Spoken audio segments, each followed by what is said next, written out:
Hello friends, welcome to Interval Movie Recap. Today I will tell you a 2022 action, sci-fi thriller film named Sniper the White Raven.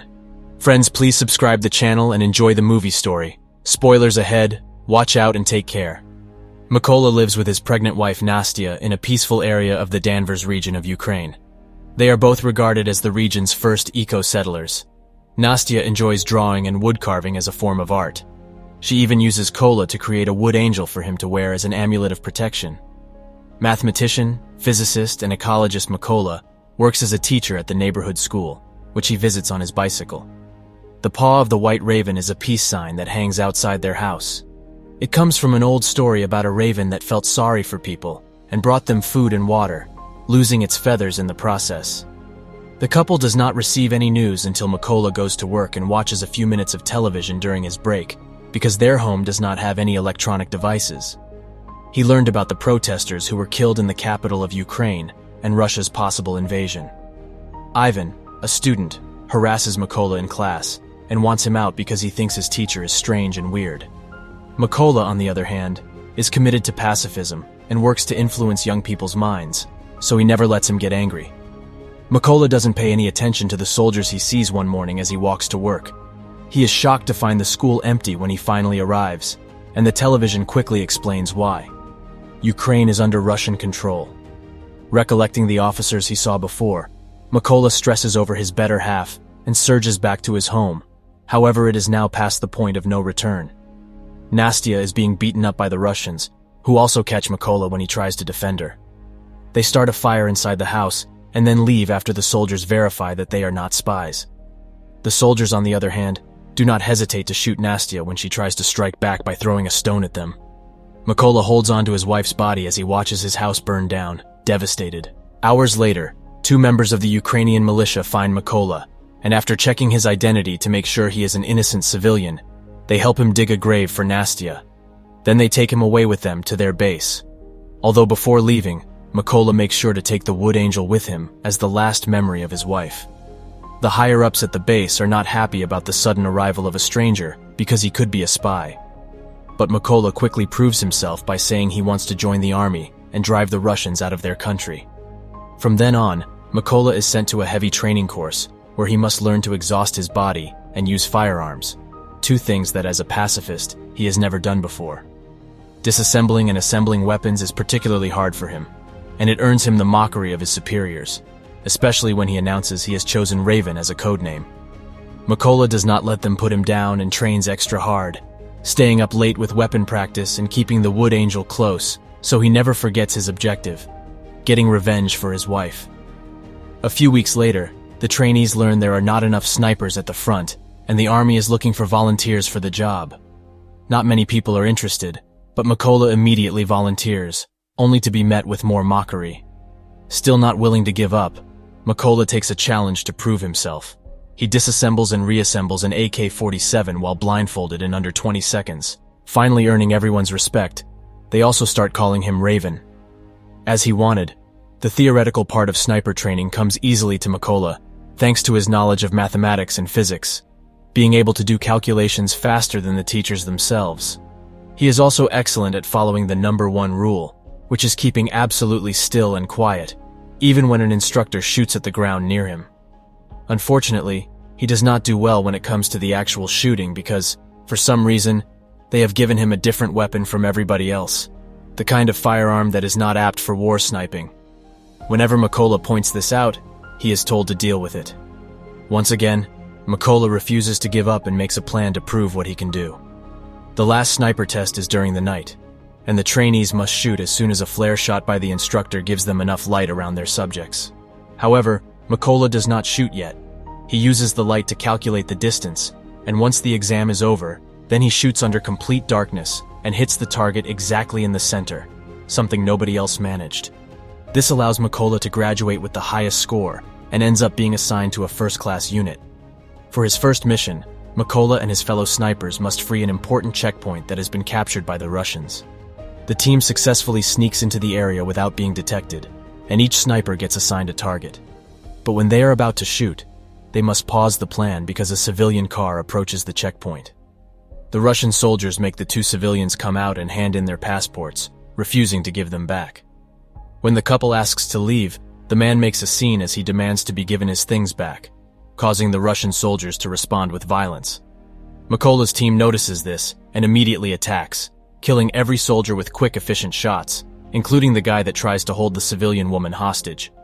Once the mission is over, the team hangs the Ukrainian flag to retake control of the checkpoint. When they return to base, Mykola hears his fellow newbies have left on a different mission.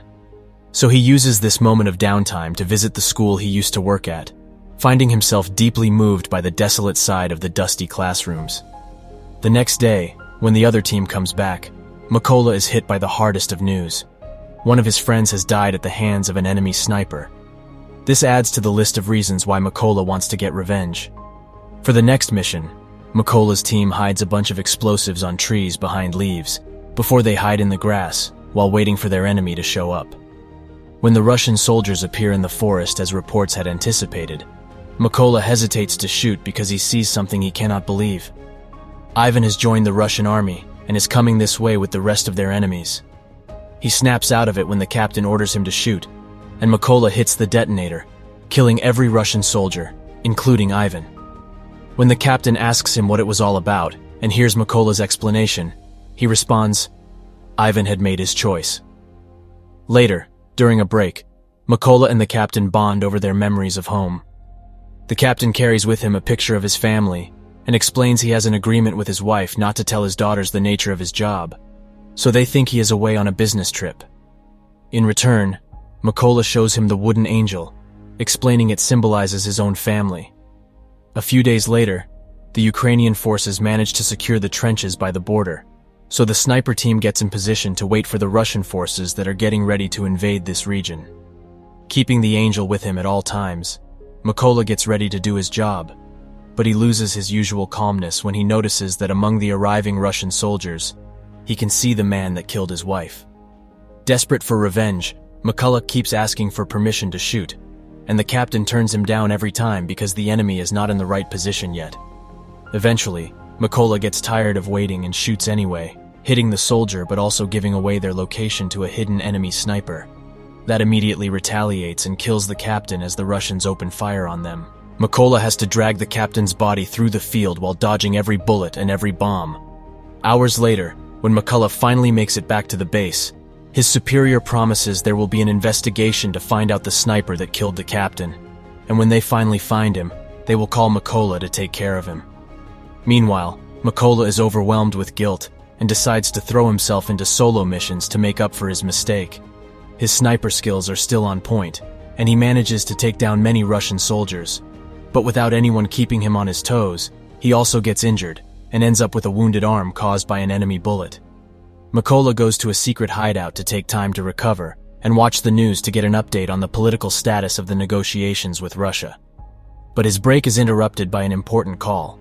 It turns out the army has found the location of the sniper that killed the captain, so Mykola needs to come back before the mission begins. The soldiers are told all the information that has been gathered so far. The sniper's bullets are wide-ranging. He has already killed 5 Ukrainian snipers and 3 machine gunners, and his name is Sari. To make matters worse, he records all his kills and posts the videos to demoralize them. He even had the nerve to post the recording of their captain's death. At least all these casualties have allowed them to pinpoint Sari's location. And since they cannot fill the place with mines because of a chlorine storage in the chemical plant where the enemy is hiding, they have come up with an alternate plan. Their snipers will take out the lower soldiers to clear the way for Mykola to sneak inside and get Sari face to face. When the mission begins, all the Ukrainian snipers get in position and wait for Mykola to get inside the building by crawling through the field. The first soldier he finds is the other man that had attacked his home and still remembers Mykola saying he should have killed him the first time. After killing him with one quick and satisfying shot, Mykola gives his teammates the okay to attack, prompting all the Ukrainian snipers to fire at the same time and managing a sweep of the area without raising any alerts. Sari is one of only 2 remaining Russian snipers. When they stop receiving communications and go to check on their fellow soldiers, they discover that all of them have died. At that point, they are unaware that something is wrong. Sari calls for help and sends the other soldier to keep an eye on Mykola while he uses the opportunity to sneak deeper into the building unnoticed. He then returns to his position. When he looks up, he sees a small wooden angel, which surprises him. While the other Russian soldier succumbs to a waiting grenade, McCulloch emerges and jumps on Sari to cut him with a knife. Following the arrival of the backup that Sari had requested, McCulloch uses Sari's radio to inform the new soldiers that they will be held accountable for their actions. The Ukrainian soldiers open fire on the Russian truck as soon as it parks, eliminating all targets in a matter of seconds. McCulloch decides to take a break and return home to pay a visit to Nastya's grave and fix the fallen cross now that he has avenged his wife, friend, and captain. Sadly, despite how much he misses his homeland, he is unable to remain due to the extensive additional work required for his nation. He will soon embark on yet another solo mission, prepared to eliminate as many Russian soldiers as are required. Make sure to subscribe and turn on notifications so you can watch more videos like this. Thanks for watching.